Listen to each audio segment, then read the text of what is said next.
Welcome to the Real Estate Investing Show with me, your host, Brent Daniels, Mr. TTP, Mr. Talk to People.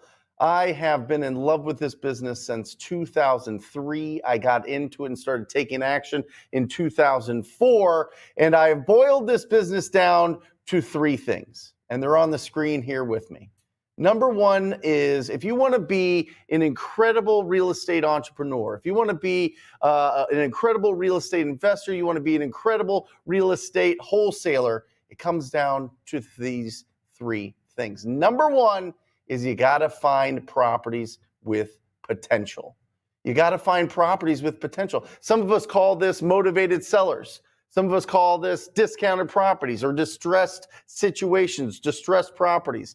There's inherited properties, there's probate, there's pre-foreclosure, there's tired landlords. There's all of these different lists, and we're going to be breaking it down on today's show. That's the main focus on today's show, is because this is step number one.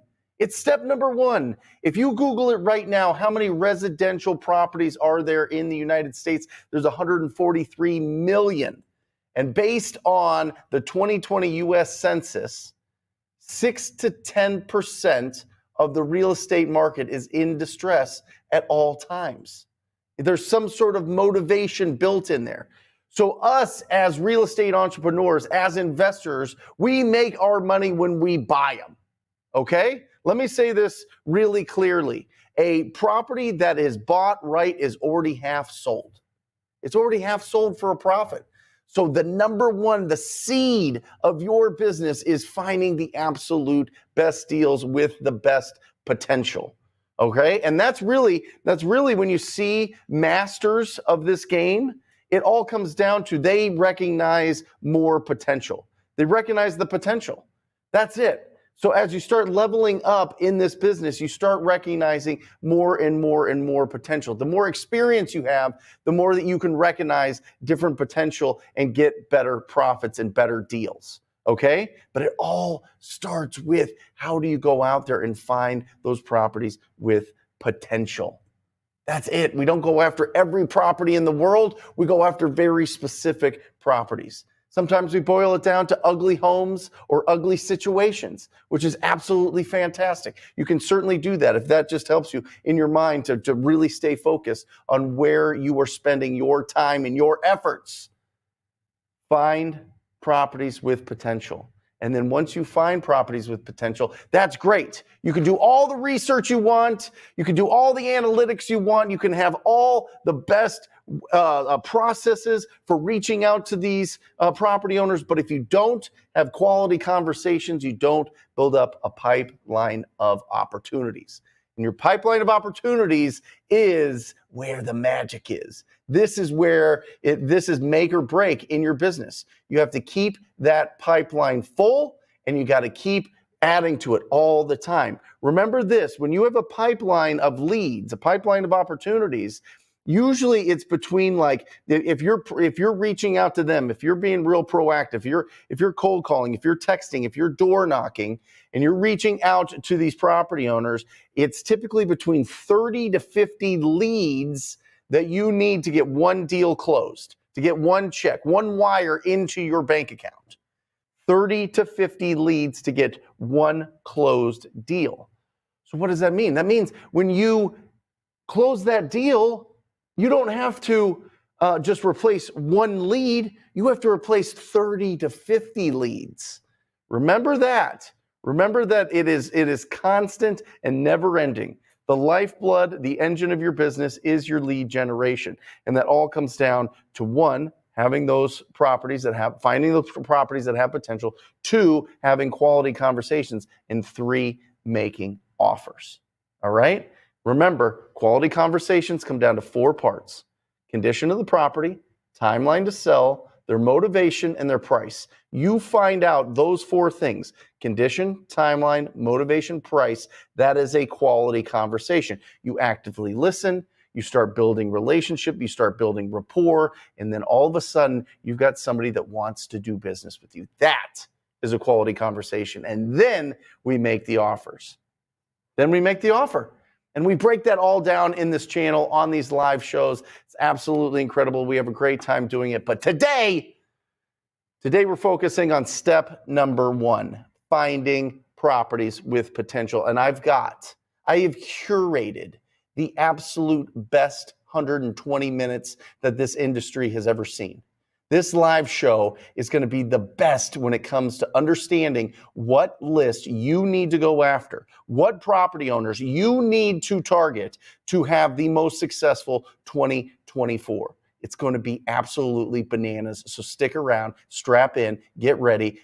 This is not just I'm going to just sit back and be a voyeur of this show. This is taking active notes. There is something magical when you put pen to paper and you really solidify what you're learning here in the next 120 minutes. Because, holy cow, in about 20 minutes, I've got Micah Nichols. Micah Nichols owns US Lead List. This is the absolute premium premier list for pre-probates and inherited properties.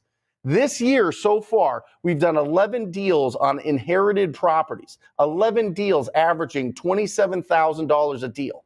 11 deals that we've done from people that inherit properties. And I always find this interesting. This is a real big kickback that I get from a lot of people that just find wholesaling for the first time or are from like real estate agents or have been in the industry for a while. They go, I can't believe this. I can't believe you get these opportunities. You must be stealing equity from old people. You must be going out there and hoodwinking them into taking your offer, and they didn't. They had no idea what their property was worth, and you went in there and you got this great deal. Oh, never happens. Let me speak to that right now and give you confidence as unbelievable wholesalers out there. That never happens. Almost always, it's one or two things. One is somebody wants to sell their old rental property, and they just want to get rid of it and free up some funds. Or two, we get it after the property is already getting inherited. That's usually when it sells. You know, usually the deals that we do aren't like people that are living in squalor and they're 90 years old and they're living by themselves. That doesn't happen. People don't survive that way. I mean, my 92-year-old grandma lives next door in an assisted living facility. We sold her house years ago because she couldn't live there anymore. This just doesn't happen. It's a dirty kind of like characterization of what wholesaling is. It doesn't happen. So strap in. I am telling you, probates and being able to approach them and understand how to approach them, it's a different conversation. It's a different conversation that you have with people that are inheriting or in pre-probate, and we're gonna master that with Micah Nichols. He's gonna break that all down, right? Then I'm gonna be exposing some real estate scams. Some real estate scams that's going on right now that is affecting wholesalers, especially wholesalers that are doing virtual deals. This one you have to be around for because this can save you so much in legal fees. And it's not necessarily our fault in these scams that are going on, but we get dragged into them. And it is going like wildfire throughout the nation. All right. And we're gonna shut that down in the show today. Not only that, but how about deals on the MLS? Brent, I'm getting started in this. I feel a lot more comfortable speaking with real estate agents with listed properties than I am speaking to property owners that don't necessarily want to sell their property or don't know that they want to sell their property. Great. We got you covered. I got Ryan Zolan, the agent investor himself, AI himself. This is the second AI that we're going to be talking about today. But he's going to be breaking down exactly how you can go and use free resources like Redfin or Zillow to go cherry pick really great opportunities and how to negotiate effectively with real estate agents.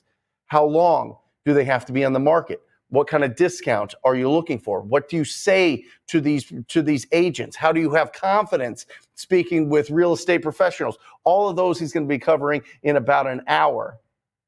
And then I'm going to be breaking down exactly how to get the biggest list possible, because you and I both know that the more proactive we are, the more people we got to talk to. And the more people we have to talk to, the bigger lists that we have to have. So in that, I'm going to show you how to effectively pull the tired landlord list and a couple other lists so that you feel really, really confident having enough properties, enough opportunities, enough property owners to call so that you're always busy and you're not slowing down your momentum. And then we're gonna put this like a Christmas bow on top of this beautiful 120-minute presentation, this 20-minute training, this 120-minute show with Jackie Thornburg, my lead manager, my operator. This incredible woman runs the show. She runs the show. She runs the show. So it's always great to have all these lists, but how do you keep them organized? How do you know which lists are the best lists to use at what time? How do you make sure that you don't run out of lists? We're going to be answering that all at the very top of this show. So strap in, get ready, because it's going to be bananas. Now, let's talk about the future. Let's talk about what's going on with something that is not going away. Artificial intelligence, machine learning. It is so beautiful. Back in the day, I started out in real estate in 2004. The internet was like a baby. It was like a toddler. It was wobbling around and it was kind of doing okay, but none of the big guys really exploded. None of the big technologies. There wasn't really social media. Google was just kind of getting going. Amazon was kind of getting going, this type of thing. And then you've seen what has happened over the next 20 years. This is exactly what's going to happen with AI. AI is going to take over and it's going to make our life a lot easier. And so I've been looking at it and I've been playing with it. I've been working with data scientists for years, data scientists with an incredible group called Dantic, and they would come out and it was 30 grand every year, and they would send every quarter they would send out the most likely people to sell at a discount based on all this different science and data. Well, now AI does it. Now all of these tools do it in real time. I'm talking 136 billion points of data, 136 billion points of data going through machine learning every single day and finding the most likely people to sell to us wholesalers. It's been built. The platform's been perfected and thousands of hours going through it and building it and making sure that it's refined. And it's not only, this is the interesting thing that you have to understand about the analytics of finding people with the potential to sell in the next 90 days. Not only that, but to sell with the potential of having a really great deal, a wholesale price, all right? Because there's property data, the 136 billion, data points to go through. And that's great. That shows you when people sold, what they sold for, how long it took them to sell, all of those things, right? It's all public data that all of these data companies go and they grab and they put it all together and they make sure that it's organized. But what about the people data? What about the demographics? What about the socioeconomics behind this? So that's the magic sauce. You combine the cold, hard, almost like title company data, right? The recording of deeds and deed of trusts and all of these recorded documents that are handled. You get access to all of that, but then also you combine that with learning. Okay, what do cash buyers buy? What do cash buyers buy? Okay, this is what cash buyers are buying over the last 40 years. Okay, what is the demographics and the education level, income level, job history, a ton of other data points. What magazines are people subscribed to? What data services are they subscribed to? Do they get satellite? Do they get cable? Do they get do they just use an antenna for TV or information? Like all of these things are looked at and fine-tuned by the technology to come up with boom, boom, boom. This is the avatar that's of somebody that's going to sell at a discount, and these are the properties that will sell at a discount. Smoosh them together and update on a daily basis. Isn't that bananas? Isn't that bananas? And that's exactly the new tool. Going into 2024, this is the only tool we're using in my company. This is the only tool because it's got it all. It's got it all, and it's right here. It's called flipfinder.ai. Flipfinder.ai. This is what we're going to be using. One, to stay wildly organized, but two, for comping outside of our state, because we have access to the MLS, but we use it for comping. We use it to stay organized, and we use it for pulling the AI lists. Let me show you exactly what I mean right here. Check this out. So I'm in here into flipfinder.ai. By the way, $97 a month. Bananas. $97 a month. Has the most premium skip tracing of all time. Not only is it the most premium skip tracing of all time, it also comes with emails. We're going to take these emails, we're going to put it into Facebook, we're going to find the profiles of people that we can't get a hold of on the phone, and we're going to DM them, and we're going to reach out to them on the real hot ones, on these AI ones that we're talking about here. The AI list, because it's not a huge list once you filter it down. I'll show you how to filter it down.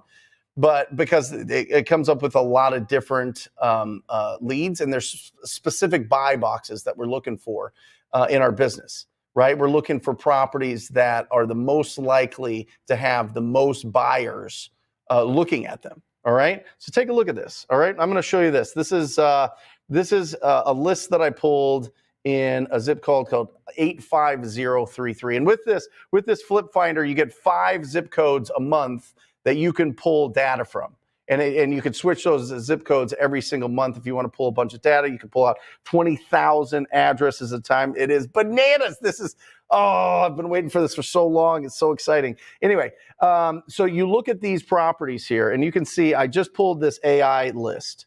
And this AI list is ranked between 0 and 1,000. If you look at this wholesale score, 0, 999.9.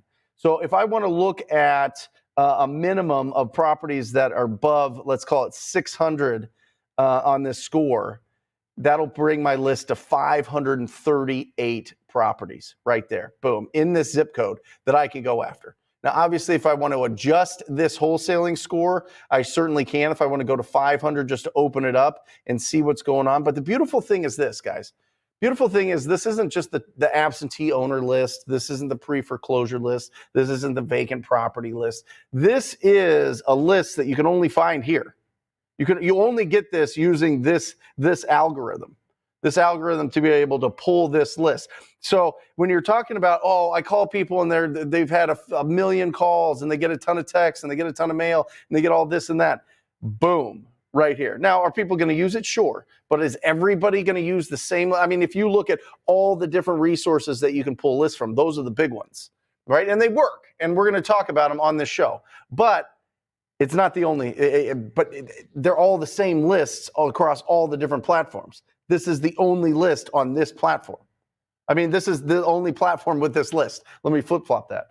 All right. So I'm looking at these properties that are a wholesale score of 500 and above. We've got 12,000, and then I can start really putting some other filters in. I love going for properties. Initially, the first time I pull a fresh list like this, I look for properties that are 2,000 square feet and below, because that's bread and butter. Right? The smaller a house, the smaller the rehab typically.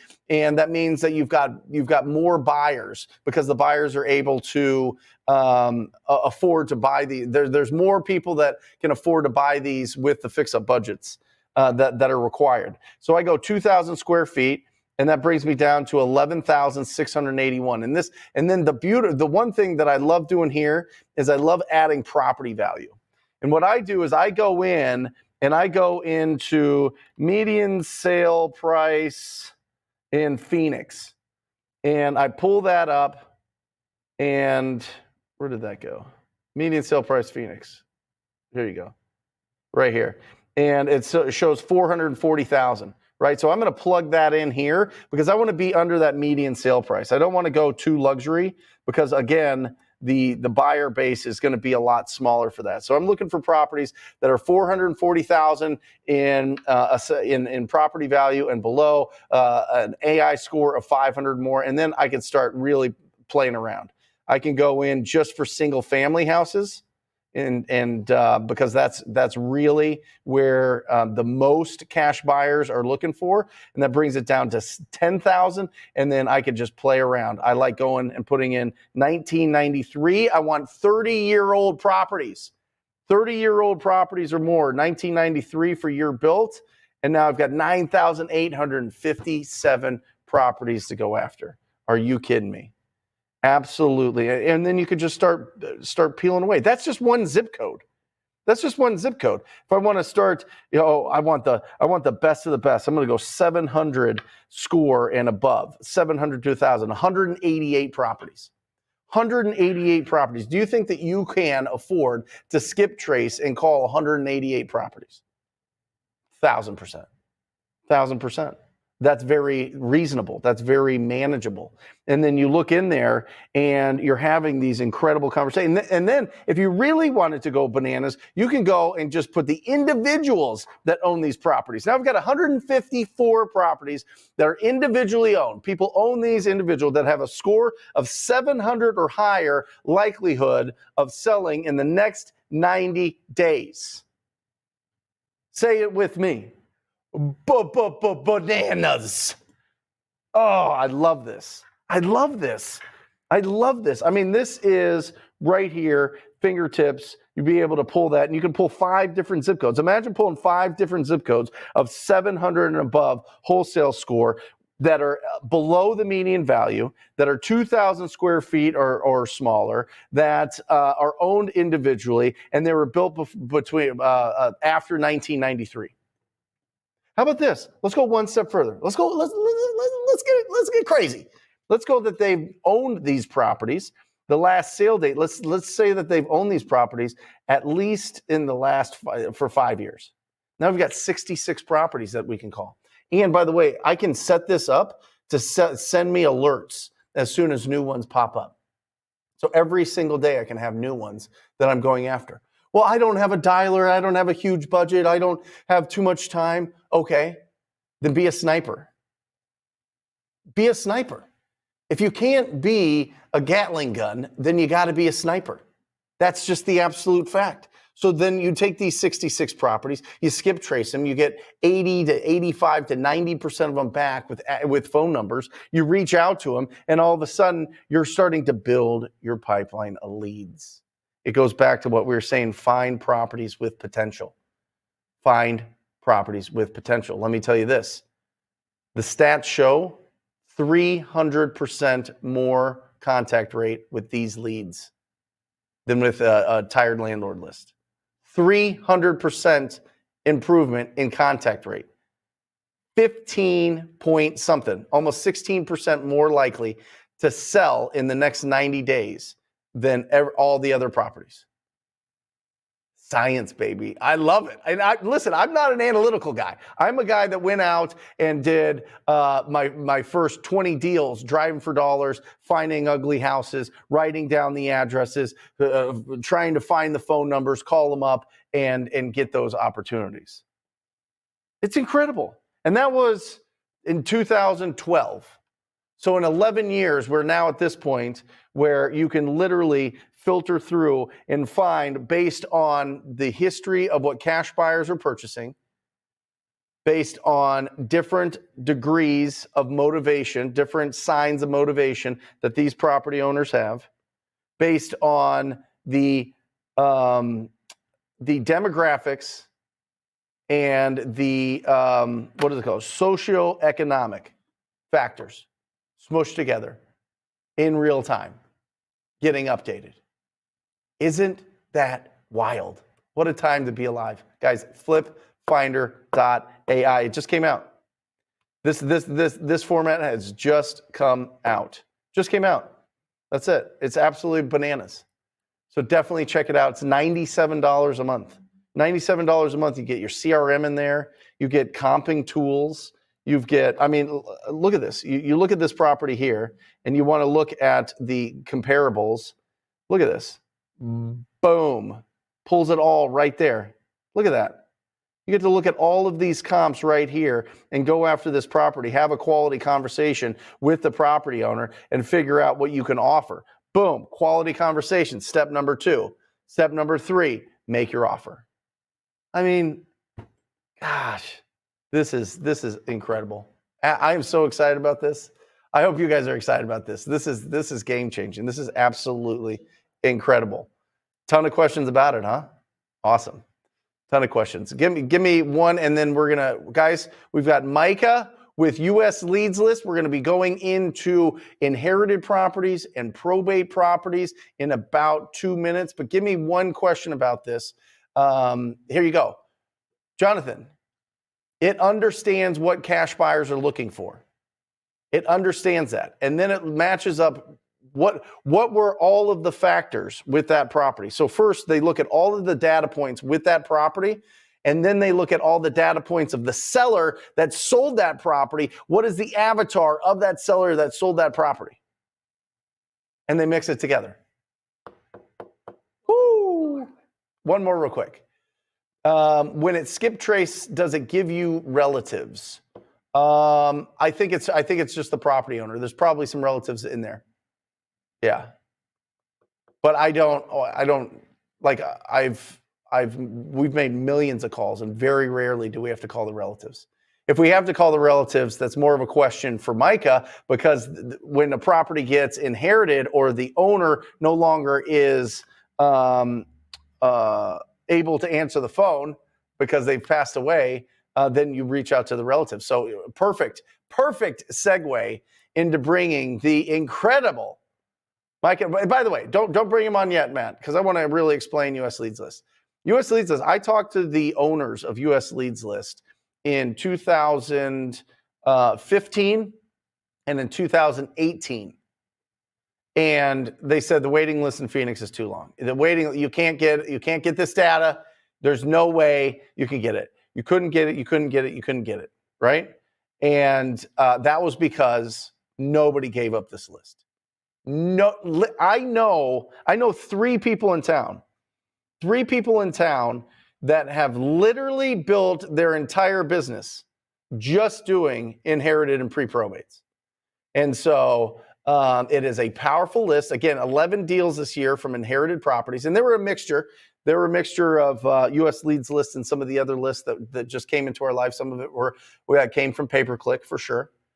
But the pre-probate and the inherited list is absolutely, it is a staple of our business. If you go back, and I've done this because I'm just curious, I want to be better at communicating about how to find opportunities. And that's why I do these live shows, just to get better and better and better and better at communicating how to go out and find great opportunities. But I've been listening to a lot of old school real estate investor. It was like the CDs that you got from the conferences back in the early 2000s, some in the 90s. Number one list they talk about is inherited.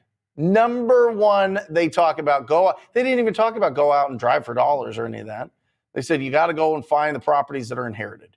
You got to find the people that have owned these properties for a while and they just got inherited, and that's the best list. It's been the best list since the dawn of real estate. You being able to have title and personal ownership of real estate since people got the right to own real estate. Right? It's not just the lords and the ladies that own the real estate, and we're all just serfs working the land, so to speak. Ever since you could have ownership, people have talked about going after properties that are inherited. So, without further ado, it is my pleasure to bring on Micah Nichols. Micah, how are you, brother? I'm great. How you doing today? I am fantastic. Let everybody know where you live. I'm in beautiful, wintry Wisconsin. Fantastic. Yeah, much different than Phoenix. It's 80 degrees today, so there you go. 25 and snowing in Wisconsin. Right? All right, let's jump right in, Micah. What is US Leads List, and what data do you provide? Let's start there. Sure. So basically, our core product is what we call inheritance, the inheritance list. And it's kind of 3 components. The first is surviving spouses. The next is trusts. And then the last is probate and pre-probate. Those first 2 I mentioned, they don't ever go to probate. And so it's kind of separate from kind of probate methodologies. But that's what our core product is. And how does this, I mean, without giving up proprietary information, how do you get this information? What is it? Is it boiled down from public data? And when you get the list, what do you do with it? So we're grabbing, I mean, what we're exceptional at, I think better than anyone else in the industry, is lining up. If someone passes away, we're good at lining up real estate ownership. And so, why is that important? Our data that we see, because we've been doing it for 15 years now, 16 years, 50% of these folks sell their property or transfer title within 2 years. Like, what a beautiful way to concentrate your efforts by marketing to people that absolutely have to sell their property. But as far as what you do with it, I think that there's a bunch of different ways to go at it. And I love that question right before I came on, like, relatives, talking to folks who, like, obviously the reason why this is a good lead is because the person who you'd like to talk to the most, you can't. So what we've done is we bring in spouse data, and then we also bring in 3 separate relatives of folks who lived at that property and give you a chance to call them. But what I do in our business is we do direct mail first, and then we call and text after that. What do you send? Super simple letter. I've got a return one right here. A letter or a postcard? I send a letter. Okay. This is a little A2 letter. It looks like something you'd find in, the Hallmark aisle. It looks like a condolence letter. And, I've got a whole kind of prescription of what and how you should work with these folks. It's different, it's sensitive. Death creates a lot of, there's just a lot of emotion around it. So you have to approach these folks the right way. At some point, though, it's like, with your PPC leads, like, they decide they need to sell, and you're the best solution, and they're going to sell. But when you're starting with them cold, you kind of got to approach from a different direction. And I found, going in and saying, hey, I want to buy your property, doesn't always work. It kind of sets people off when they lost something that's entirely irreplaceable. So, that's something that as a team, we definitely help with and work with folks and clients on. Yeah. So you can't just go in, hey, would you consider an offer on this property? So how do you approach it? You could, but yeah, I think you ultimately miss the best opportunity. What I would say is that you're best off starting with a question. In my letter, what I send, I don't even say that I buy houses. I just say, hey, I have a question about your property.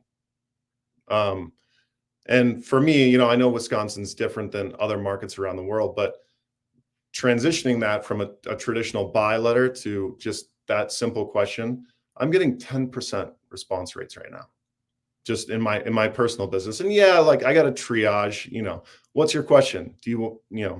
I'm an investor. I'm looking for folks who might want to sell their property. I know this is rare, but would you consider selling right now? Oh, no, of course not. That happens. But what I love is I get all those people who might, and the people that I can create opportunity and leverage it by really creating good rapport. And that, I think, is the real sauce when you're dealing with people in these highly emotional situations. Getting kind of to the heart of the matter, being a person, and just talking with them about how to make this happen if they want to, and being an advocate for what's best for them. And that's the secret to good business anyway, right? Yep. Help someone else get what they want. And 10%, what do you mean 10%? Like, you send out 100 of those cards, condolence cards, and 10 people will call you? Yep. That's bananas. Do you know the direct mail in Phoenix, when I was sending it out just to, like, the bigger lists, right? Tired landlord, owners with equity, vacant, all of that. The best we ever had was 0.5% response. Half I'm of a not percent. saying that this you'd get the same results in Phoenix. Like, Sure. Wisconsin's like, the friendly neighbor state, it's like, think of Canadians, we're almost there. Yeah. So, you send a letter and they're like, well, these guys, they must have something, really pertinent to say. Like maybe they're curious about what kind of bushes I have or something. But that said, it does provoke curiosity, and it does come at the situation a little sideways, where you can really leverage your personality and just being good on the phone. And why not, if they don't respond to your letter, how do you get a hold of them? After that, it gets a little more, nuanced. So if they don't respond to our letter, then we use launch control. We send texts to the spouses. So Yep. if there's a spouse, we aggregate that for you. We put it in there. We skip trace them, and we send them a text. Mm-hmm. So we get a response there. We do deals from that, and then after that, we take all of our return mail. So we send out letters. We don't scrub it. We don't let anyone scrub it. I want that return mail because I want to know if a letter is not being delivered to a property. USPS has an internal system for discerning if it's vacant, if someone actually passed away, if letters are being forwarded. So all those things, if the letter is not arriving to that doorstep, that means that no one else can market to them. At that point, I take those letters, and that's why they're on my desk. They're here next to me. And I call the spouses that we also put on the list for you. Sorry, not spouses, relatives. Yeah. So we put 3 relatives as well on that list and compile their phone numbers as well. And I'll go through and call them. And so, I mean, these are like, you hear like zombie properties, right? It's like, there's no obvious ownership. Uncle Ned has this house. It's been sitting there forever. He didn't have a wife. He didn't have kids. And it's just sitting in that limbo place in between. Yeah. So this is how you get those properties and find them, because it's tricky. You can't do this in a really great way, but this is how I do it.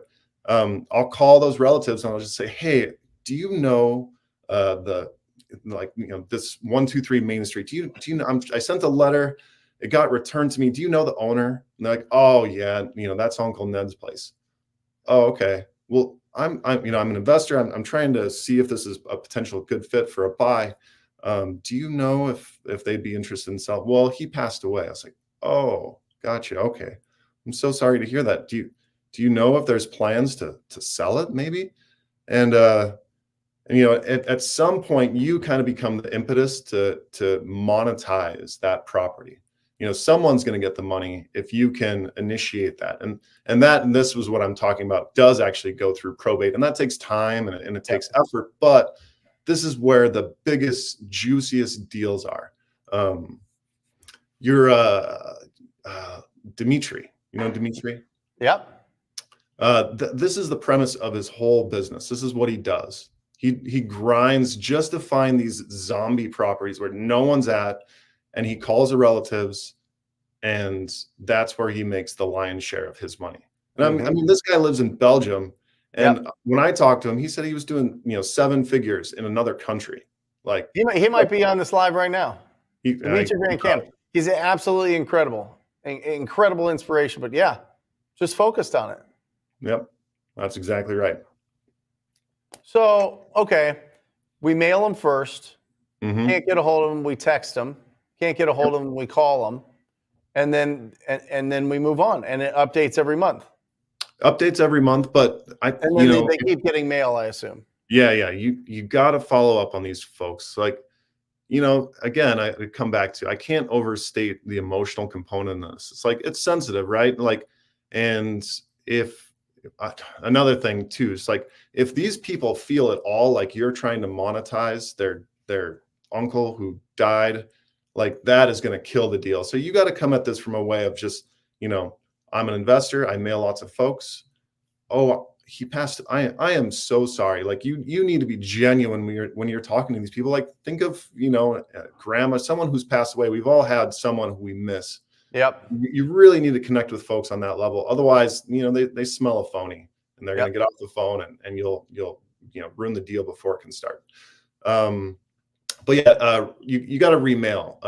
How we do it is every 3 months. We hit them again with another postcard, but I like to do the letter first. Yeah. A postcard afterwards. Just stay in front of them, because over time their emotions will change. It'll soften, and they'll be ready to let something go that at first seemed impossible. Love it. Yep. Awesome. And so usleadlist.com, right? If people are interested, how is this different than some of the other probate or inherited resources? I mean, for us, what we see, because a lot of that we get asked that question a lot, and so we're like, hey, send us your data. We'll scrub. Yeah. And in our metrics, we're typically producing 60 to 70% more data in this space than anyone else in the industry. It's the truth. I've tried it all. It's not even close. Yeah. You guys are absolutely incredible. I love it.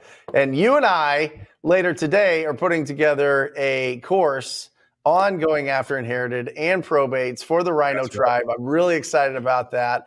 And that'll be uploaded at wholesalinginc.com. That's going to be awesome, Micah. So we're gonna really, really, really deep dive that and get into it. So thank you. Thank you for being on here. US Lead List, guys, check it out. Micah is there to answer whatever questions. His staff is absolutely incredible, and they do a really, really great job of communicating. So if you're interested in the best of the best when it comes to inherited and probate, I'm telling you, we're talking, this whole show, Micah, is about finding properties with potential, and these are some of the biggest and best opportunities possible. So awesome. Thank you. Thanks for having me here. Appreciate it. See you, Micah. I'll see you later. Awesome, guys. Definitely check that out. US Lead List. All of the ones, with flipfinder.ai, with any of the other resources that have lists of probates, pre-probates, even if you get it from the title companies, they don't match up all of the properties that all of the people that have passed the deceased with the properties. Okay. And that's what they do really, really, really well. And it's not something that you can just pull a little quick list from any of those resources. Test it. Go test it. Go test it on some of the other sites and see how that's working, right? And see what your response rate is and see how many people you actually move through the process to get sold. Matt, can you go full screen on this, please, for everybody watching on the TikTok channel? That'd be really helpful. Thank you. Awesome. All right. We are moving on. Let's talk about a couple different things. We're going to talk about what's going on in the economy, what's going on with interest rates, what's going on with inflation, what can we expect in 2024. This is going to be really exciting. We're going to be talking about hedge funds. What is their role in our wholesaling business, and how can we provide value to the hedge funds? And third is going to be this scam that is going around in the real estate world that is it's going to affect a lot of wholesalers. I know one personally, and there is literally, I'm going to show you the news picked up on it here locally in Phoenix, and it's exactly what's going on. So if the news is getting wind of this scam going on, it's gonna be like wildfire across the country. And there's something very, very simple that you can do to protect yourself, protect your buyers, protect your sellers, protect the title company. And so I'm going to show you exactly how to do that. But let's jump it right in here to what's going on with the inflation rate. Look at this. So why do we talk about inflation? How does anything affect the inflation rate? Here you go. You can just make this big. All right, look at that.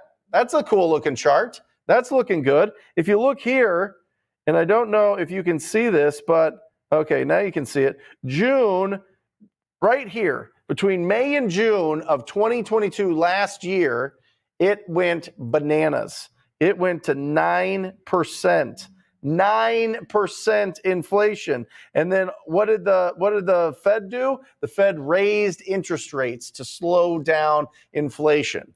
They need to suck money out of the market. They need to suck money out of our pockets because people had too much money and they were spending too much. And so prices went up dramatically because people could charge more for regular things.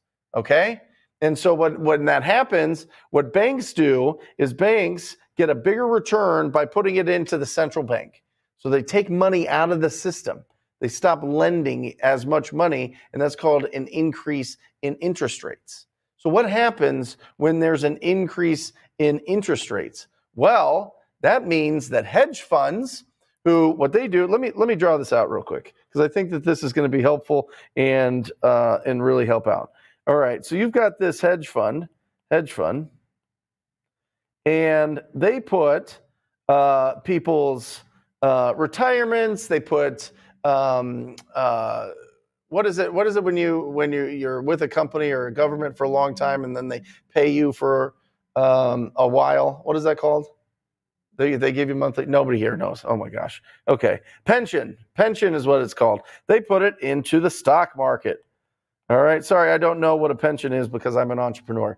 They put it into the stock market and they start earning interest in the stock market. Usually they put it into really good stocks, really good funds that are the top companies, and they get a really nice interest. But what they also do, these sneaky little devils, is they will get a loan from their assets in the stock market and take about, well, it just depends, but let's call it 50% of this at like 2 to 3% interest rate that they pay on it. And then they go and they buy a bunch of single family houses. They buy them cash.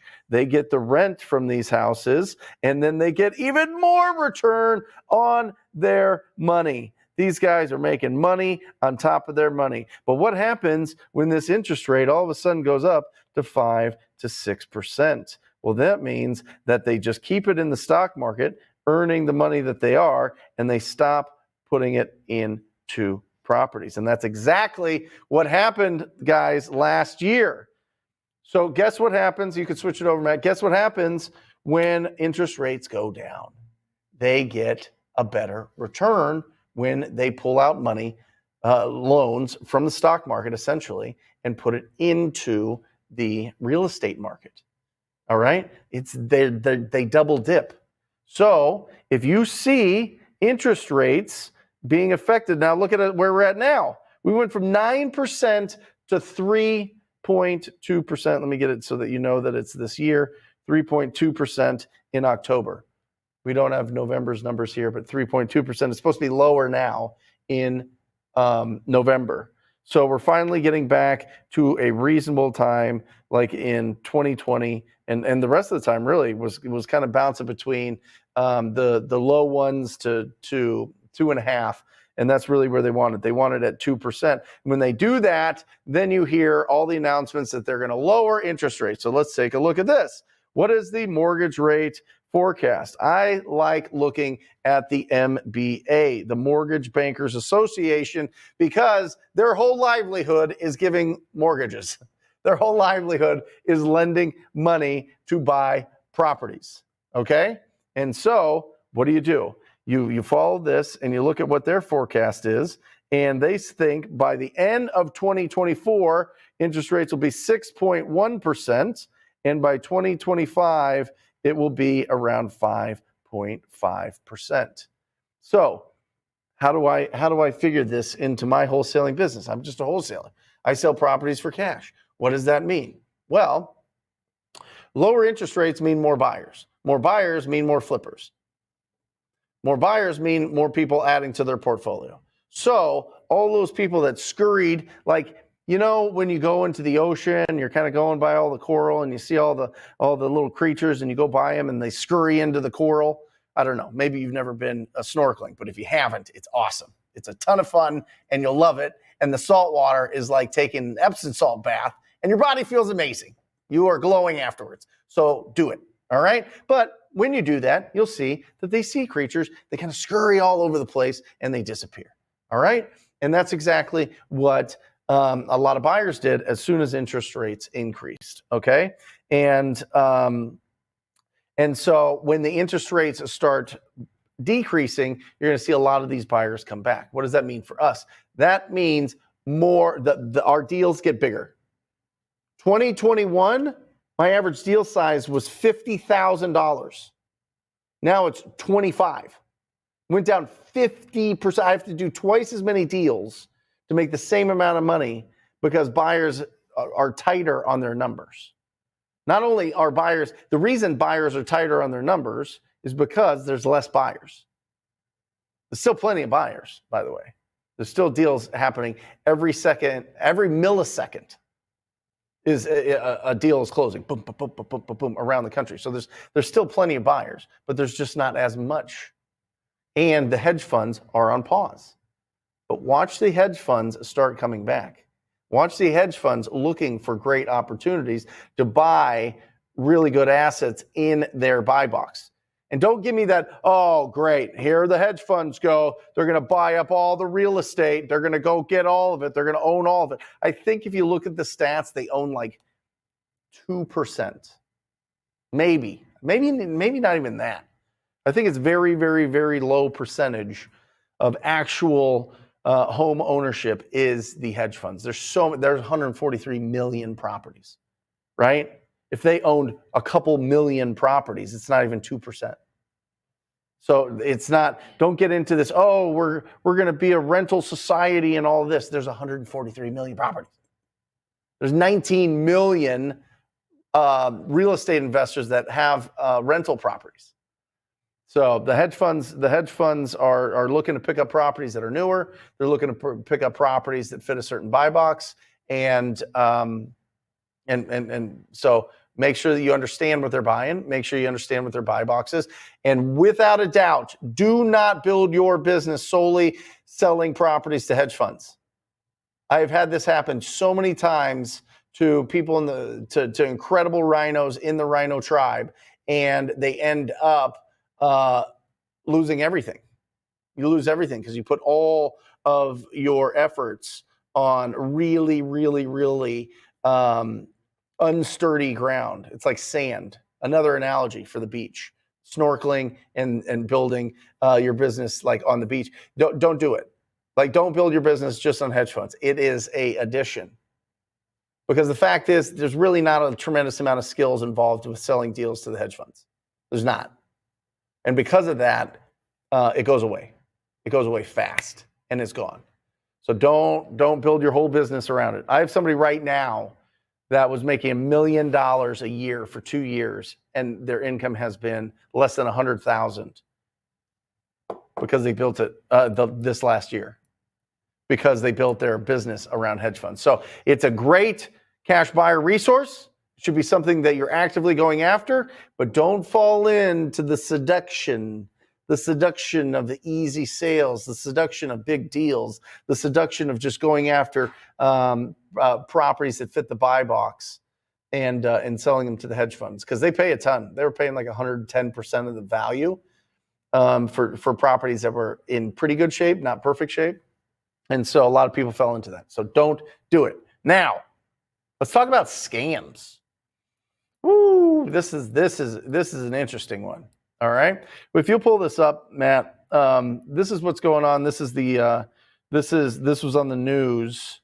When was this? December 5th. Yeah, yesterday.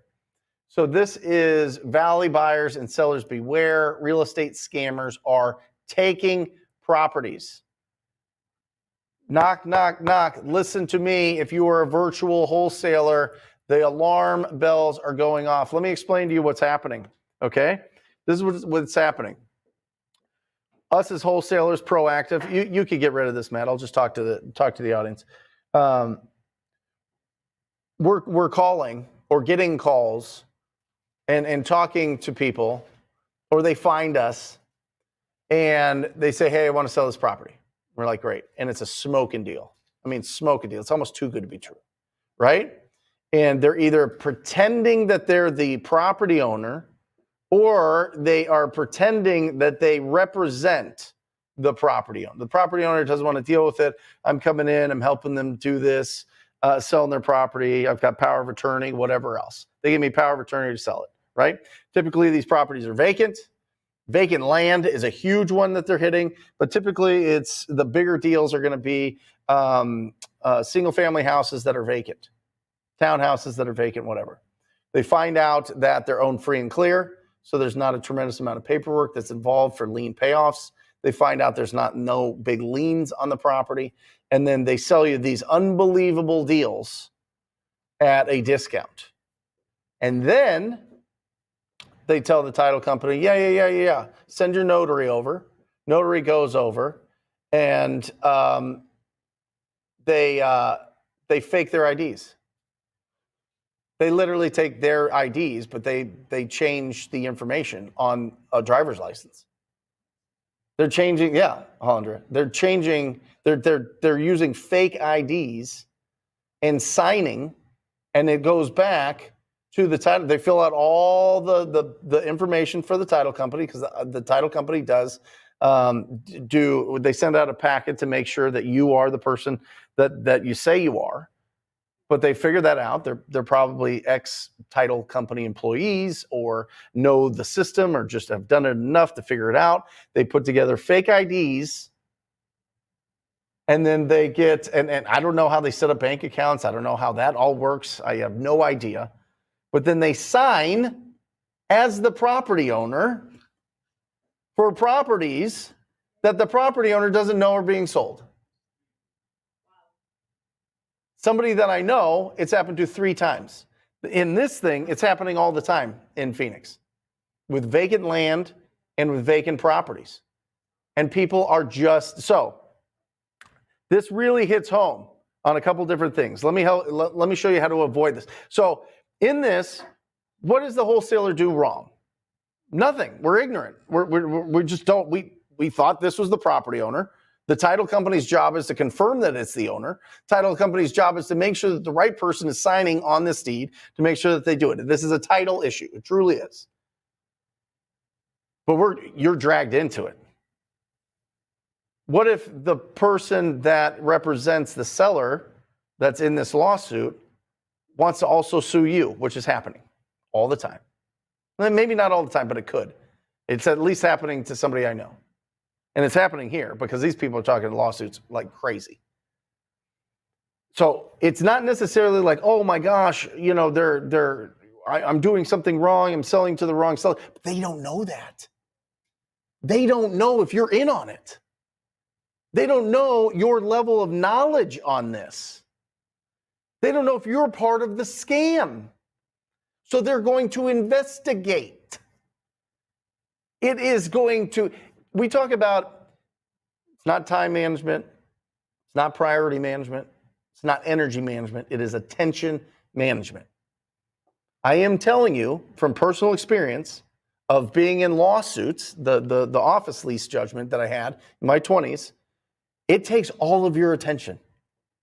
It's on your mind all the time. It is something that you think about all the time. You are scared that people are going to sue you, or you're going to be in trouble, or you did something wrong, or it's just a distraction, and you're like, I didn't do anything. I thought this was the seller. It's not the seller. It's some scammer. I'm caught up in the mix of it. But guess what? It's going to affect your business. So what they suggested here, which is a very simple plan, especially for you virtual wholesalers. I'm bringing this all back to you because you never meet. We meet the property owners. 90% of the time, Ryan Thornton, my acquisition manager, is in front of the property owner in the house negotiating the deal. But what about the deals that are out of state? I don't know why I did that. Some people, I assume the scammers are doing that. They're out of state, they're whatever. But what about the people that are doing it virtually? What about the deals that are happening virtually where you never meet the property owner? You're not doing a Zoom. Even if you did a Zoom, what does that mean? You do a FaceTime. What does that mean? So what they're suggesting here, and this is something you need to suggest to all of your notaries and all of your title companies, is they need to put a thumbprint. They need to do a thumbprint for every notary signing. Right. You too, Alondra, a certified notary. You got to put who are you going to sign? You know me, but whatever. They need to do a thumbprint.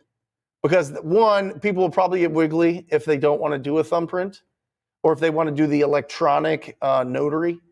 And maybe there's some different rules with that. Maybe there's more protections there. I don't know. I don't know enough about it. Maybe somebody here can tell us in the comments section if you know more about it. But if you're virtual wholesaling, you've never met that property owner, you've never gone through it, You've never gone to the property. You've never been in front of the property owner, discussed the property, building a relationship face to face. Make sure that your title company and your notary are getting that thumbprint. Because hopefully it scares them away from not completing the deal. But second to that, at least they can track it back and say, hey, listen, I heard about this. I didn't know. They told me the whole time that they were the property owner. The title company got all their information. The title company did all their job. Like, I am trusting that they are the ones that are getting the right people to sign the right documents.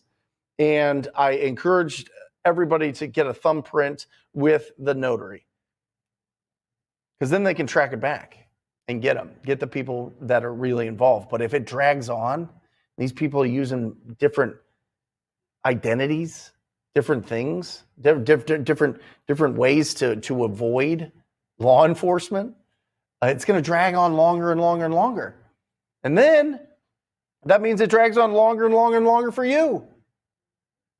So get the thumbprint, the fingerprints, have your notary make sure that they're doing that on all virtual deals for sure.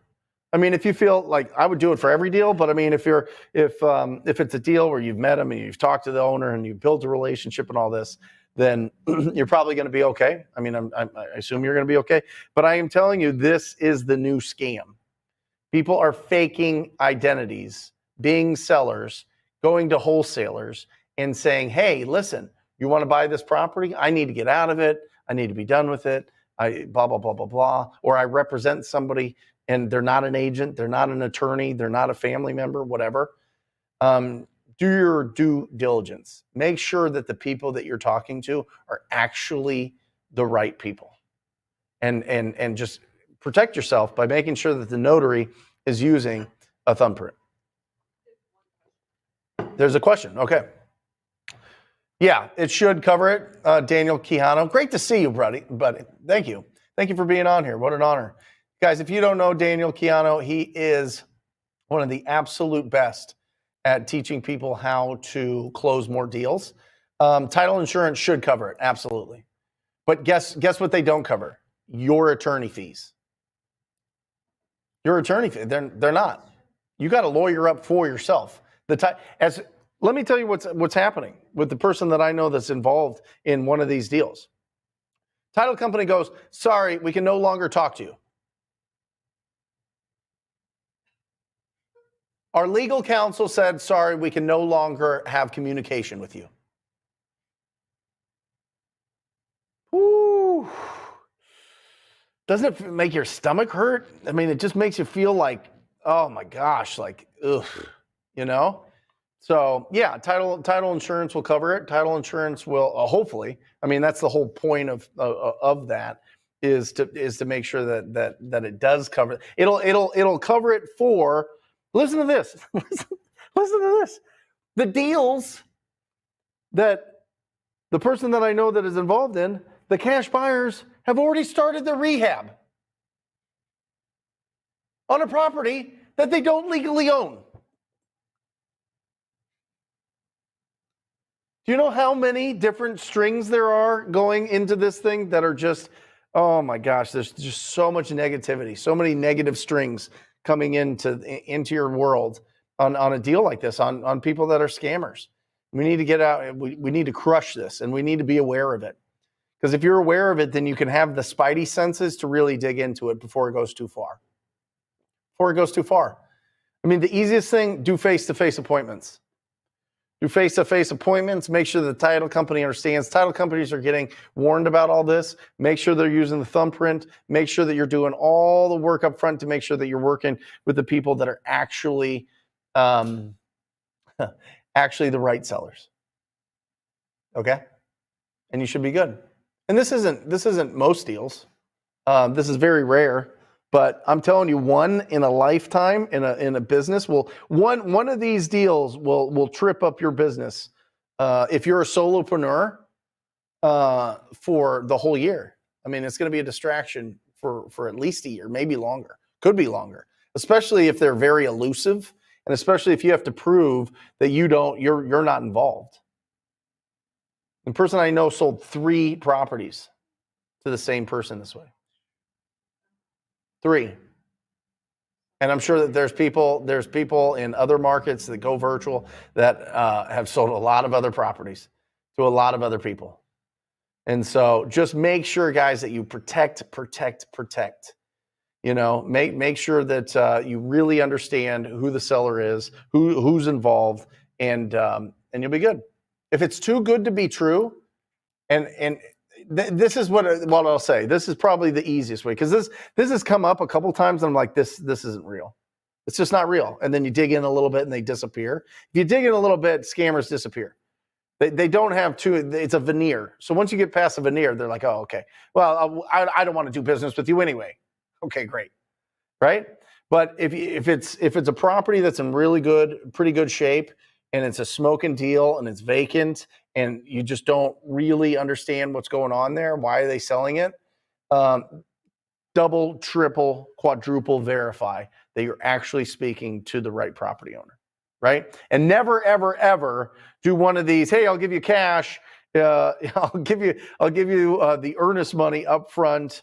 I'll release it to you right away. Or never do the for people that you've never met, right? And don't do the hey, listen, why don't you just give me cash and I'll just sign the deed. I'll do a quick claim deed to you, and we don't even have to pay any title fees. We'll just make it super simple. No. Don't do it. And guys, if you're brand new to this and this is sounding like kind of crazy and overhead, just understand that every deal that you have should go through your trusted escrow officer and title company. Every deal that you have needs to go through the title company, and just let them be aware. Hey, listen, I've never met these people. I don't know. I really need you to dig in and make sure that they are the actual people that they say they are. Okay? Awesome. Tons of comments. Yeah, Luis, boom. Come on, man. Listen, bulk phase right now. I'm 218 pounds, 5'9", 16% body fat as of yesterday. Trying to get it down, but you know what? I like throwing around some metal. You know what I mean? I like throwing around some metal. So thank you for the compliment. I'm here for you. Maybe let me know if you guys, I was thinking about this, I was thinking about just posting what I did that week in the gym, and just let everybody know, because it's that is put together by Johnny Mack, my personal trainer, who also trains Robert Kiyosaki. He also trains McKay, old guy. He's like 90 years old, but he's a phenomenal author. Something McKay. Anyway, somebody can put it in the comments section. McKay's full name. McKay, he's an author, he's a speaker. Anyway, speaking of an incredible real estate entrepreneur, young man. I mean, soaking wet, 115 pounds, maybe 145 pounds, but all 145 pounds is covered with knowing how to do this business. It's my pleasure to bring on my friend and the co-host of Millionaire Before 30, which we ran for, 18 months, a couple years. I've had the pleasure of spending a lot of time with this incredible young entrepreneur, and he's going to teach us all how to find deals on the MLS. It's my pleasure to bring on agent investor himself, Ryan Zolan. Ryan. What's up, brother? I'm good, bro. How are you doing? So great to have you on here. Thank you so much for being a part of this. We've covered a lot of different things so far in the last hour, but really this show today is all about how do we find properties with potential? How do we know that we go after properties that have enough meat on the bone, is a great opportunity for our cash buyers, for the end buyers that we sell these properties to, and how do we make sure that our efforts are really laser focused so that we're not just spinning our wheels on the treadmill day after day after day, not building momentum. So I have a lot of people in my DMs. I have a lot of people in the Rhino tribe that say, hey, listen, I want to get deals off the MLS. I want to find deals that are already listed, because it gets rid of that the longest part of this business, which is timeline, right? These people have already decided they're going to sell their property. So we already know that. So we're not trying to convince anybody, which we'll never do. We're deal finders, not deal creators. So how do we go on the MLS and find great deals? Well, you hit it right on the head, right? I mean, at the end of the day, I think where direct to seller has some of the biggest struggles is that you're trying to qualify motivation to sell. You're Yep. not necessarily looking for motivation on the MLS because they've already employed a realtor to do so. And I always put this disclaimer, I'm a realtor, so I'm allowed to talk shit about them. Most realtors are not great at their job. So not only was a seller motivated enough to sell their property, they were motivated enough to possibly hire somebody that has potential of not being great at their job. Sure. So at this point, we kind of just follow like a 3-prong approach. I guess 4 if you include the first question. The very first question, every time I'm on the MLS, don't get 10, 15, 20 minutes down the call and realize there's 30 offers. So Yep. the first question is this property still available? Love Once it. you get to, yes, this property is still available, the 3 parts you have to understand is first off, the condition of the property, the seller's situation, not necessarily motivation. And then the third is the price point. So what we're doing with the first 2 approaches of their situation and the condition is to justify our price being substantially lower than list. Yeah. The only thing that I will say that is super unfortunate about the MLS, everybody and their uncle sees it, right? Right. So at this point, we went from doing, I mean, our average spread was like $25,000, $30,000 to this year, our average assignment, I have it written down. Our average assignment was about $4,500 on the MLS this year. So super, super low. It's definitely going to be a numbers game, whether it is the amount of conversations you're having with the agents or the amount of offers you're submitting in a day. But basically the conversation flow is, hey, Brent, is 123 Main Street still available? You would say yes. And then I'd be like, okay, cool. Is there anything from the photos that I can't see that I should know about? Maybe, a bomb under the property, or is there any major ticket items that you would renovate yourself if you were an investor? Another question you could always ask would just be something along the lines of say that again, and somebody in the comments section, please write what this question that Ryan has. Is there anything in the photos? What was it? Yeah. Is there anything in the photos that I can't see that I should know about? I love it. Somebody write that in the comments so it'll stay in the YouTube sphere forever, Ryan. I love it. Awesome. It's a great question. Yeah. It's a great question because, people don't really know how far into the photos you've looked. Right. And they might be, actually this, or something might have happened that day, that weekend, that whatever, that they haven't updated their photos. Because typically agents take photos one time. And if it's been on the market for 60 days, what if somebody broke in there? What if someone renovated the property because they're trying to get higher value for it now? So, I mean, another variation of that question is something that I think we hear a lot about on direct to seller, which is what major renovations have been done in the last 12 months. In this case, if you're looking at the MLS photos, with the exception of it not having photos or just the one exterior photo, this question of what major repairs need to be done, that's the only time I'd use that. Aside from that, is there anything I can't see from the photos that I should know, is a pretty good question that takes their walls down. Awesome. After that situation, this is probably the most important part, because obviously, they want to sell the house. So some questions I might ask trying to figure out the situation of the seller. Let's play in this example that the house is vacant. It looks like the property is vacant. I'm not sure if there's tenants in this or if this was previous photos. Do they need this house to sell in order to purchase another? All we're trying to figure out is what terms they're looking for. Because at the end of the day, what people don't realize, it's really not always price. I would actually even argue 70, 75% of the time, it really isn't the price. It's the terms that come with it. Say that question again one more time. Do they need to sell this property in order to purchase another?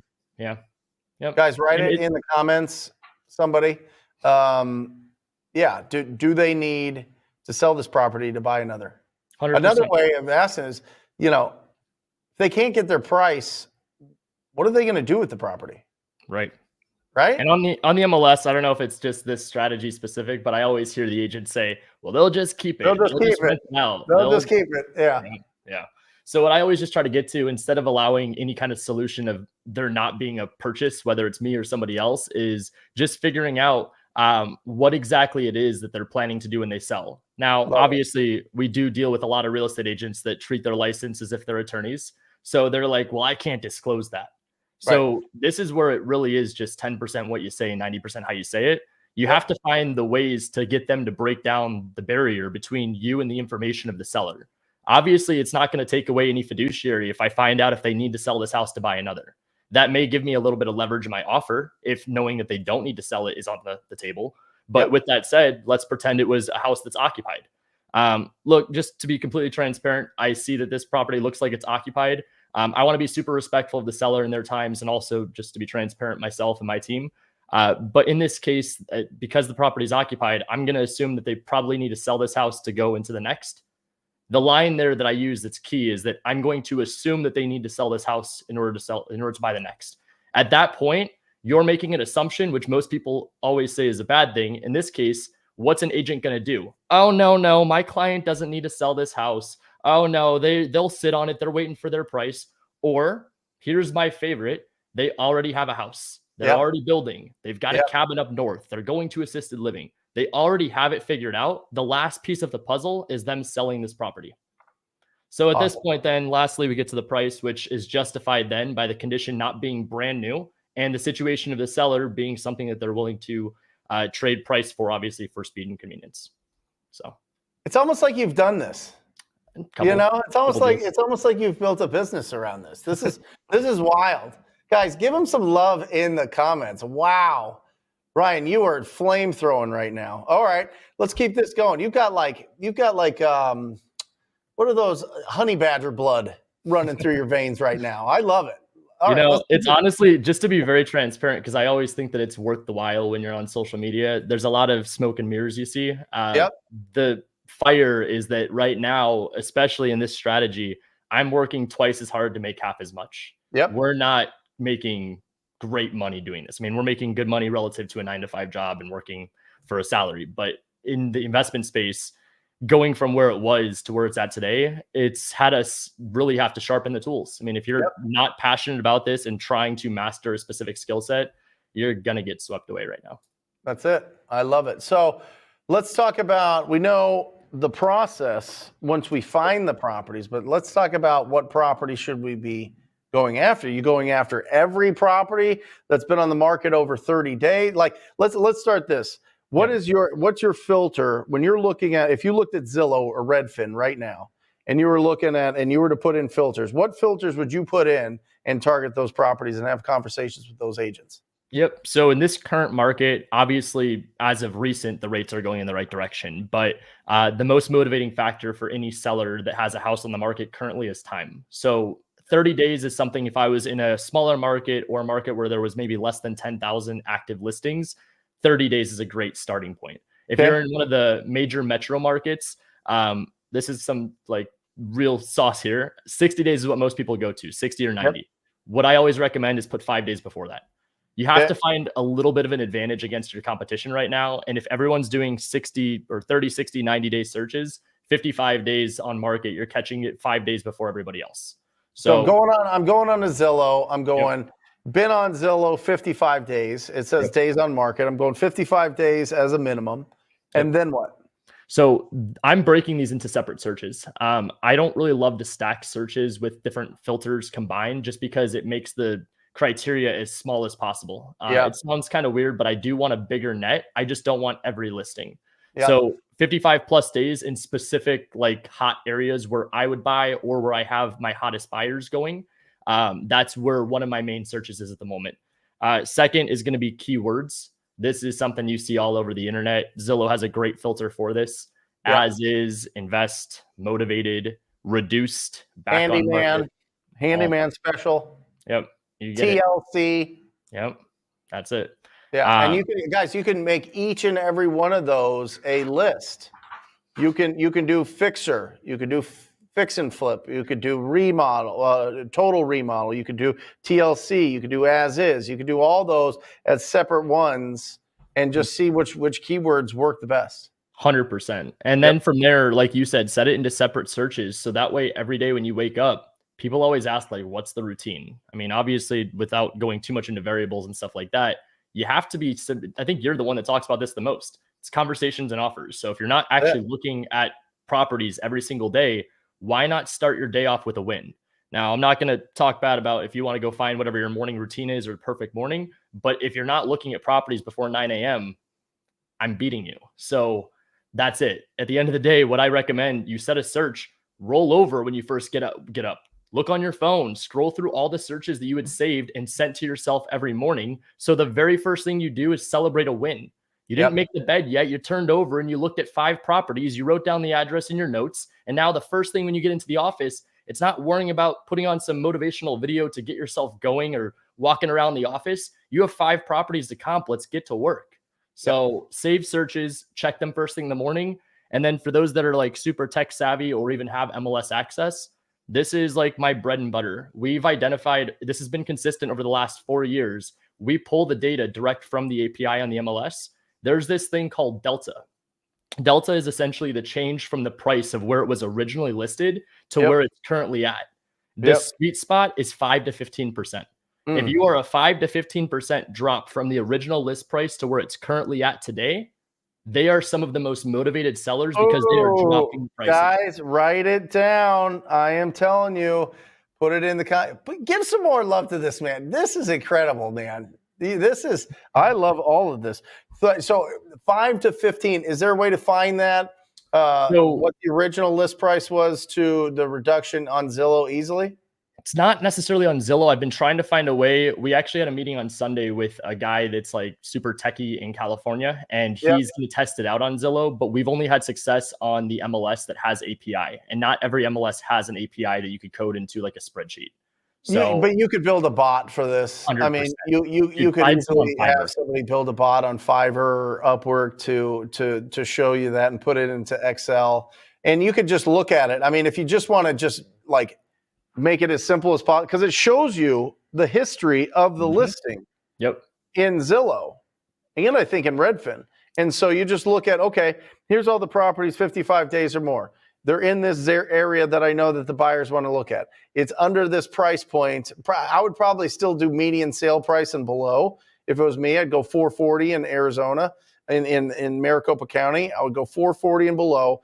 Whatever areas that my cash buyers are at, I would go 55 days. I would put in those keywords, and then I would just look at those history and go, oh, geez, they put this on the market 60 days ago at 360,000. Now they're at 315.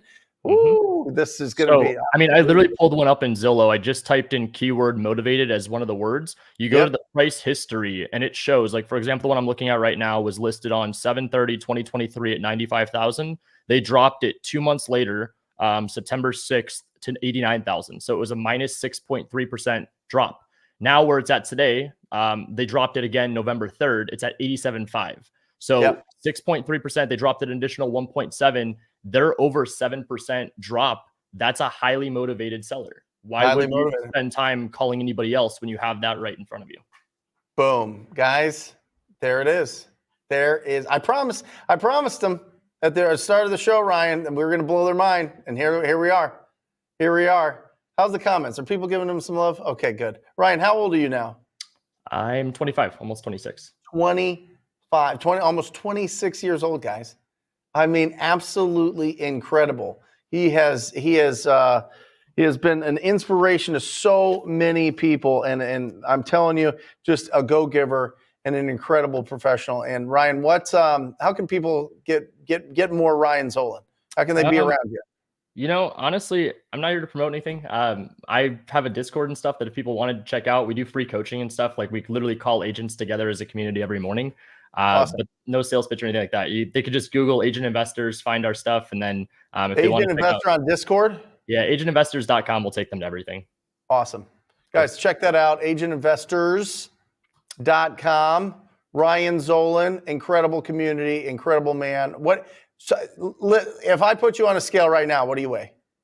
Like 155, 160. All right. Look at this guy. You take a guess? What'd you guess? Put it on. I was thinking 145, but look at you. That's good. That's good. That means I'm putting on some weight. I think 3 years ago you were 145. To be honest with you, probably, 140 for sure. For sure. You hit those weights. Looking great. Thank you so much, Ryan. I love you. Thank you for being on here. You're incredible. And guys, definitely check that out. agentinvestors.com. Get into Ryan's world. Awesome. Thanks, Brent. Appreciate you. Awesome. See you, bud. Rock and roll. All right. So we've tackled AI, right? Through flipfinder.ai. If you're just joining now, flipfinder.ai, bigger deals faster. I love that. The fact is, all of the sales data, all of the personal data squished together to find the most likely people to sell at a discount in the next 90 days. Use the technology. It's not going anywhere. It's only going to get better from here. So use the technology, get into, and AI, the AI list has to be a fundamental staple list in your business without a doubt. Flipfinder.ai. You get a bunch of other lists, and we're going to go through that. I'm going to pull some tired landlords if you're interested in that, and driving for dollars, which are both one of those staple lists. But AI's in there with it, with 110%. It's bananas. And I've been spending, again, 30 grand a year for years. And the reason is because it works. Predictive data works. And now that AI has evolved to what it is, it's absolutely phenomenal. And it needs to be something that you use. Flipfinder.ai. I'm going to scream it from the mountaintops, from the rooftops, from the top of this desk, whatever. Make sure you check that out. We talked about inherited and probates. Phenomenal list, niche lists. Some people just focus on that because it's a smaller list. It's not something that you can just, you could call through a whole probate list that's updated monthly in a day or two. And then you mail and you text and you do some stuff. So you need some other stuff. But probate and inherited is phenomenal. Those are always great opportunities because typically the properties are in rougher shape. Maybe they're just dated. Oftentimes they're just dated. They need to be refreshed. And remember, like every 10 years, and this is something that you need to understand about building your rental portfolio as well, is when you're looking at appreciation, you're looking at top of the market and getting top of the market. Remember, every 10 years, the interior design of a property, of properties change. Look at properties that were built in 2013 or remodeled in 2013. Go look at them now. You'll be like, what the heck is that? What is going on with these cabinets? What's going on with these floors? What's going on with these countertops? You know what I mean? To now, so when you're building your rental portfolio, understand that your cash flow from that property is going to go on to paying off the debt, improving the property turnovers, property management, and for big major expenses and remodeling at some point to get full market value. It's a great long-term strategy. Owning rentals is great long-term strategy, but your cash flow from your rental portfolio is not going to cover your expenses. I'm just telling you. I have interviewed the top people that own the top, really big portfolios, and all of them have the same strategy. Build enough equity in these to either sell half of them to pay off the other half, and then the cash flow kicks in. Now you got cash flow for life for you and your family and your legacy, if you want to call it that or whatever, right? Or you sell all your single family and you roll it into something bigger. All right, you roll it into a bigger property where there's less moving parts and it's a big commercial property. Commercial properties, by the way, are apartment complexes. So that's a commercial property. Multifamily is a commercial loan.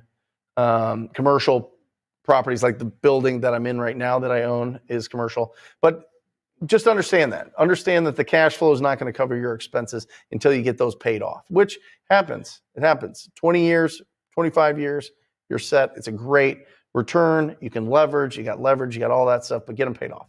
All right? I'm really aggressive towards rental portfolios and people buying creative deals in the middle of nowhere because it's a nightmare. And every time it turns into, it takes a lot of attention. And I think us beautiful, brilliant, proactive, hungry real estate entrepreneurs can make way more money focusing on wholesaling, focusing on finding great deals and flipping that contract to somebody else. And if you're creative, buying properties, flipping them. But there is more risk there. You want to build a big, healthy, heavy bank account year after year after year. Build a real estate wholesaling machine. Those that find the deals make the most money. They do. I'm just telling you, over the long term, you might think it's the flippers that make all these things or the developers. Every single one of them at some point takes a big, big hit. Everyone. I've certainly done it. Everyone. If you own a big portfolio, I mean, if you're flipping a lot of properties or doing development, at some point, the market's gonna snag you, and pull you back a little bit. But if you stay lean, you stay efficient, you stay being the machine that finds the best deals, man, you sleep so good at night. You sleep so good at night. It's absolutely incredible. Let's jump in here. Let me show you. We'll go back to Flip Finder here.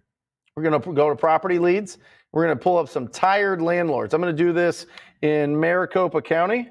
I like going as big as possible, and this is not restricted. The AI data, because there's so much that goes behind it and so much money that's involved in there, you get 5 zip codes that you can change each month, but the other list, you can do the whole nation if you want.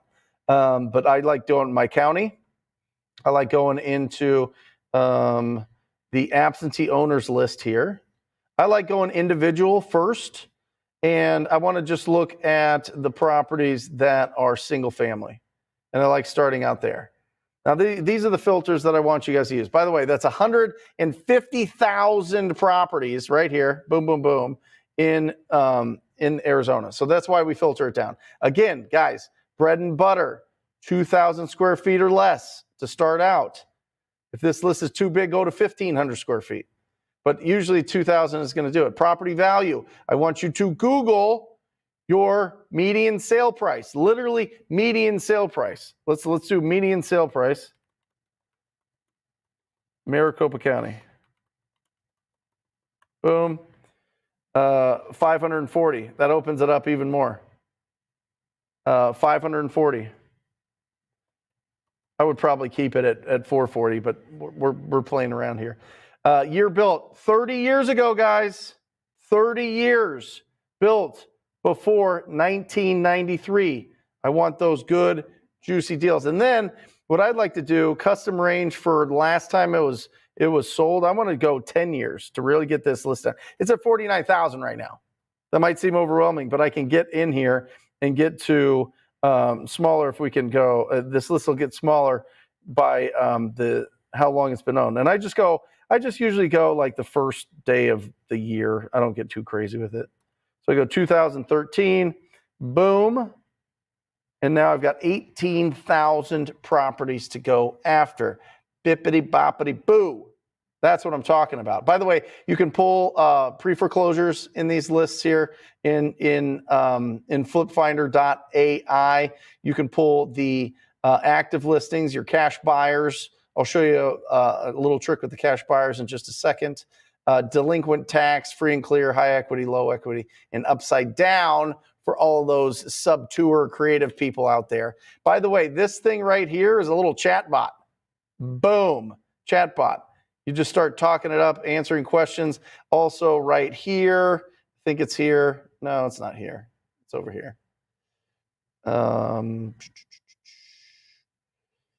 Manage. One of these has, sorry, it's right here. This thing right here has a little call right here. Support, call, all that stuff. So absolutely incredible. So any questions that you have as you're going through it, you can chat bot it, you can call them, you can email the whole thing. Boom. Awesome. So that is what I want you to do. And then you save this list. Get rid of this chat bot here. You're going to go and click this. You're going to select all. By the way, you get 20,000 exports every single month. You select it. You save the search. You put that in. You save it. And look at this. As soon as you come back, it's right here, right in your saved searches. Now just go back to it. You can set up all sorts of little automation here. It's really, really, really awesome. Automated direct mail. Automated alerts when new things hit that are the same criteria. It's absolutely bananas. You can get your proof of funds letter right inside here through Alpha Funding. Now they do make sure that you're lendable. It's not, I mean, I understand that hard money is asset-based lending, and you should be building relationships with local hard money. But if you just want to do it right here fast, you get your proof of funds letter. They pre-qualify. It's a soft credit pull. But they also have transactional funding coming soon, and they do provide fix and flip and rental property funding right here built in to Flip Finder. So it kind of covers a lot of those questions that we've had over the years and years and years. How do I get a proof of funds letter? How do I find transactional funding? All of those things. And another side note to transactional funding, if you're not completely familiar with what transactional funding is, transactional funding turns all of us into cash buyers. Transactional funding will give you 100% of the purchase price. So you lock up a deal for $1 million, they will give you $1 million as long as it's an actual deal. And you have a buyer on the other side. It's really smart by them because they get a couple points, they get a couple percent for lending money for like 2 hours. And that's what you use for if you're in one of those states that there's only 2 states that require a license, if you can't assign it, you can double close it, which is what that is. And so you actually bring the funds. They'll be your funding. So literally the whole industry is set up for us wholesalers, because when we go into a property, when we go into a appointment with a property owner, we have the money. We can absolutely buy that property. It's our job to make sure it's a deal. It's a deal. If it's a deal, you got all the funds. There's more money than there are deals. But we're cash buyers. Our exit strategy: assign the deal or close it. In our business. We've been closing a lot more this year just because we've got some really good deals and we want to close them right away. We want to kind of clean them up a little bit and then put them out for more profits. But we still assign a tremendous amount if they're tighter. If they're like, 20, 30K deals, 30K deals and below, we'll just assign it. By the way, Ryan has already locked up 3 deals this week, probably 2 more. And December is going to shake out to be a very nice Christmas. Very nice Christmas. And that's from, it's interesting, right? So 3 ways to get leads. First way is when we're getting started is to be real proactive. We go and we pull lists like the AI list, Driving for Dollars list, Tired Landlord list, probates, whatever. We approach the people that are the most likely to sell their properties at a price point that makes sense to us. And then we build that up and build that up and build that up to the point where we can have people actually reach out to us. And that's called marketing, which is awesome because all roads lead to pay-per-click. All roads lead to your marketing engine, people reaching out to you with these deals. Ryan got a lead 9 a.m. Monday, 11 a.m. He's there on the appointment. 11:30, he's taking videos of it because he's got a signed purchase agreement. Not signed, approved. I love that. That's a Jerry Norton thing. He's great. I love that. Will you please approve this agreement instead of sign? Woo! Woo! The words we use. Oh, tools in the toolbox. Keep them well oiled and shiny. But yeah, that fast. When you're calling somebody, it's very rare that you have a lay down where they're just like, yeah, I'll sell right now. So guys, I'm telling you the most powerful tool in real estate investing going forward from this day on, flipfinder.ai. Flipfinder.ai. And the platform that we built this on has been around and really tested. And the amount that some people charge for this access is bananas. And so I said, no way. No way. We're going to get this out there and at $97 a month. Crazy. People charge thousands. Anyway, do we have a couple questions? I'll go to questions until Jackie pops on here in about 5 minutes. Jackie Thornburg, by the way, is my operator. She is my lead manager. She keeps everything organized. And it took me about a year and a half to kind of be comfortable pulling all the way out of the business and letting her run the day to day. And the company's done so much better. So remember, when you are bringing people into your company, they should blow you away.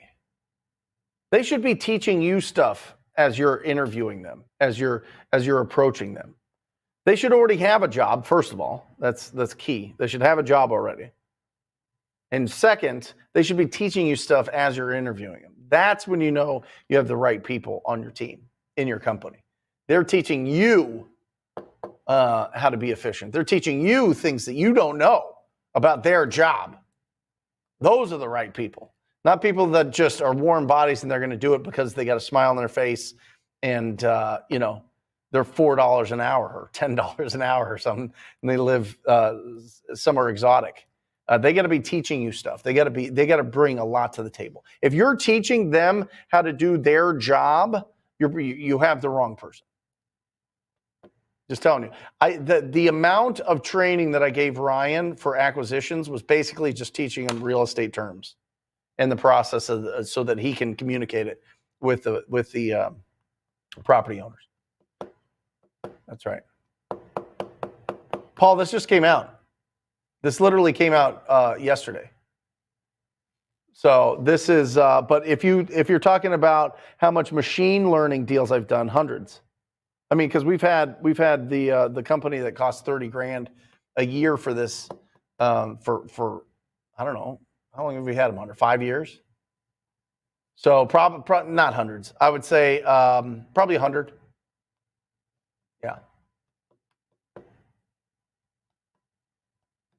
12 cents for the premium, Marcellus. Skip tracing. 12 cents for the premium. Is this going to replace PropStream? In my business, for sure. Yeah. They're working on it. The question is there a dialer in it? Working on it. I would suspect in the next 90 days, it's going to be, that's what I want. I wanted one thing. And you get a Driving for Dollars app. I mean, it's not Deal Machine. I'll tell you right now, Deal Machine is the pinnacle of all Driving for Dollars apps. But if you're just out there and you just want to, hit the button when you see a property that is looking rough, comes with the $97. Yeah, I think it will. I think it's going to replace, at least in our business. Are you only able to pull 5 zip codes a month? Right now, we will increase that. We have the ability to go nationwide. It just costs a bunch. And so there's going to be different tiers for sure, but there is plenty of room to expand. Plenty of room. If you got a big team, for sure.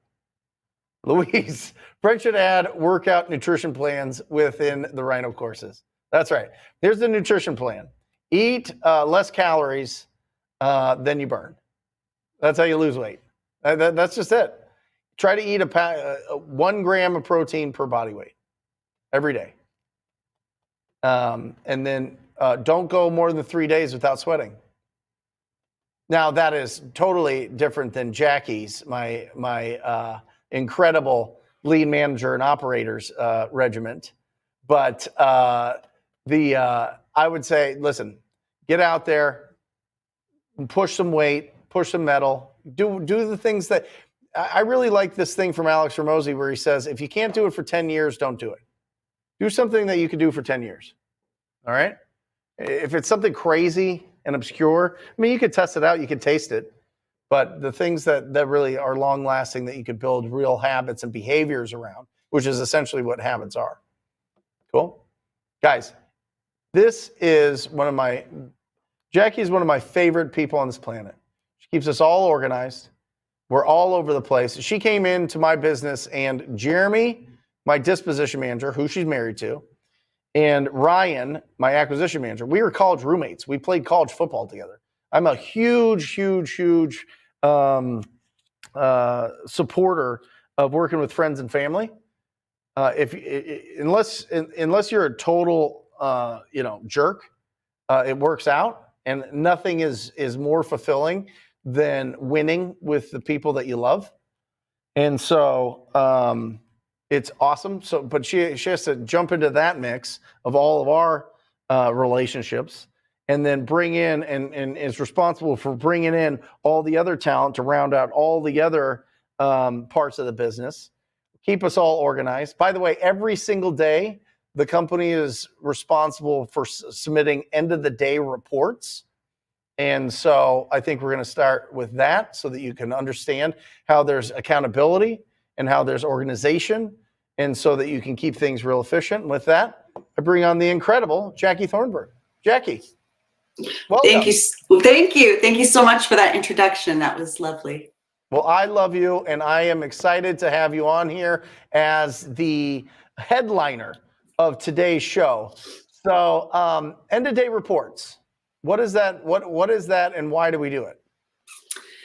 So we do end of day reports really to keep everybody accountable, and then also just so that we can track everyone's numbers and kind of make sure, basically we can give the stats of like how many calls to a deal, that kind of stuff as well.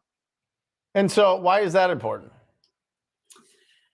That is important really to keep just to keep everything flowing and to kind of know how to project for the future, the goals. Right. So what happens with these end of the day reports? So they go into our Podio system. I also get emailed them as well. So I can do a quick spot check to make sure, if someone only did like 5 calls, if they haven't already told me why they just did 5 calls, I can reach out and be like, hey, that was only 5 calls today. What's going on? And I can kind of get the update of what's going on. And it's the same thing with text too. All our texters are sending the end of day report. So I can look and see, well, you only sent this many. You're supposed to send this many. What was the problem? I can check the deliverability rate right away. Things of that nature. Yeah. So walk me through your day, right? Give everybody an idea of what your day looks like and how you use this information so that we keep increasing the amount that we make each year. I mean, really, my day is focused mostly on marketing. Oh, there we go. Sorry, my light went out. So I'm making sure that, checking in on Mojo and the callers, and that they have all the data that they need to start their day, that the numbers are flagged unspammed, that sort of thing. Same with the text messaging, that all the calls are going through, that we're answering them. Making sure everybody has everything they need, title has what they need. So it really is kind of checking in on every aspect of the business, and then also problem solving, troubleshooting. If right now we have a move going on with one of our sellers. So I've got my phone on me in case there's an emergency, which I've gotten a lot of those today. Will you explain what's going on there? Yes. So we have a seller who lives in Tucson, who's actually kind of by where me and my husband live. And he is a hoarder, and the house has some very unsanitary conditions that 3 movers walked in. Here's the funny thing. We had somebody go out and say, yes, we will do this job. But then when the actual movers walked in, they took a look around. They saw dog feces. They saw needles. And they said, he's diabetic, not a drug user. Right. And they said, we have children. We are not working in these conditions. So our final mover is wearing a hazmat suit. They are Pure Clean is their name. And they are doing the move themselves for a great price, considering they're wearing hazmat suits. And we're paying for that. We're paying for the move. And why are we paying for it? Because this is going to be a smoking hot deal. And we love to be of service. Right. Well, listen, you can only provide that level of service to help somebody, because there's no way anybody would go in there. There's no way that guy. This is a very, very, very interesting seller. The seller is very, if you don't show up the time that you're supposed to show up, or you don't get an email, or you don't get a certain thing, it's like he's gonna just blow up the whole deal. So we have been walking on eggshells. We have been hand-holding. We have built a real relationship with this property owner to be able to do this, to be able to get through this, because he can't stay in there anymore. I mean, it's just to the point now where it's completely unhealthy. It'll kill him. It literally will be the end of him. And so I think he recognizes that he wants to move on. He wants to get cleaned up. He wants to be able to be healthy, at least healthier. And we were able to Chad over 2 hours. He was on the phone with him. First conversation, 2 hours to lock up that deal. And we didn't realize how many strings are attached, but that's why we always build in enough room in these deals to be able to provide that kind of service because what is it, like $5-6 grand, right? To bring the movers in there and the people that are going to clear out that property. What's the total cost? Yeah, about $6 grand with the dumpster. We had to do a junk run before the move, and we're going to have to probably do another one after the move. Yeah. Incredible. And you have filled in the gaps so that Ryan and Chad can keep finding more deals. 3 of which, have we locked up more than 3 this week, or is it just the 3? I think it was the 3. We've got one that we think we're going to lock up today. Let's go. 2. Yeah. Let's go. End of the year rush. I love it. Right? Yeah. I love the end of the year because everybody goes to sleep, right? It's like we're not even competing with people. Yeah. Yeah, everybody's hibernating right now, and we're locking up these deals. So that's encouragement to everybody out there that's taking action right now. It always kind of heats up, right? Yeah. Awesome. So, but that's another thing that you do. You fill in the gaps of some of these situations where we need to solve some bigger problems that the acquisition managers need to stay focused on, making sure that we are communicating with the new leads always and bringing new deals in always, and you're the backup. 100%. And then all the admin stuff, any paperwork, any details, any clogs in the system. My job is just to kind of figure out what can we do to be more productive and to be more efficient. So if somebody's watching this and they're like, I need to find a Jackie, obviously they're not going to find a Jackie. But if they need to find, a watered down version of Jackie, how would they go about finding really great talent for this role? What do you think? What kind of personality things should they be looking for? If it were me looking for me, I would go on LinkedIn, because this is how I usually find my best talent. Go on LinkedIn and stalk all the executive or administrative assistants. Yep. Executive would be better. It's going to be a little bit of a higher price point than an administrative assistant, but an executive assistant to like anything really corporate, like a consulting firm, a CEO, any like C-suite individuals, that would be a great person. Yep. Somebody who's really kind of taken a administrative support to like a big company where they're kind of helping with all of the processes. And I would just send them messages. It can be a generic message of, hey, I've got this exciting position I want to fill. I know you're currently employed, but I think it's a great opportunity for you, blah, blah, blah. Pitch them that way and then start doing the interviews. Awesome. And how do you just to go back to the list, because this show is all about the top lists to go after in 2024 so that you can have the best year ever, so you get bigger deals faster. How do you make sure that they're organized and you're not just going after the same addresses all the time? How do you stay organized? Can I share my screen? If they're on different lists. Yeah, I can share my screen, right? I don't think so. Can I try? Let's see. Well, it says present. Let me try. All right. Ready? Yep. Oh, maybe I can't now. Oh, yeah, share screen. Tell me if this works. I'm going to share. Oh, 1 second. Interesting. If we were on Zoom, this would be easy. Can you see it? No. Oh, you can't. Oh, wait. Oh, yeah? There. Yep. You see it? Yes. Okay. So this is how I track all my lists. Okay. And the most important thing to know is you don't have to do this perfectly. So this is kind of the dream of it, and you can fill it as much as is helpful to you. But you put the date that you added the list, and let's say it came in as like, sometimes they come in really weird, like WED, foreclosures, and they don't even have a date. It's like, because sometimes they do come in like that. I used to really track that. I stopped tracking that because it wasn't important to me. But at one point when I was saving this, I wanted to know where it came from and how it turned into this. Yep. But then I name the list, and usually I'll do the area code, what the list is, sometimes the location of the county, and then the date that I am receiving it, right? Yep. And then I'm putting the source. So Pioneer Title gave me this one. And I put the frequency of the list. I get this bi-monthly. This one I'm checking daily. And I put the total of properties that came in. And then, with this one, for example, it's a little more complicated. It came with phone numbers. But for example, here, and there's some duplicates. I kind of put in how many they came in, who I ended up having call them. Obviously, these are all skip traced. Who texted them, if we mailed them.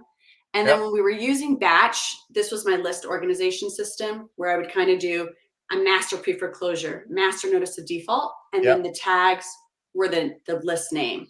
And you doing it by date and by the type of list? Exactly, yes. Awesome. Awesome. You're the best, Jackie.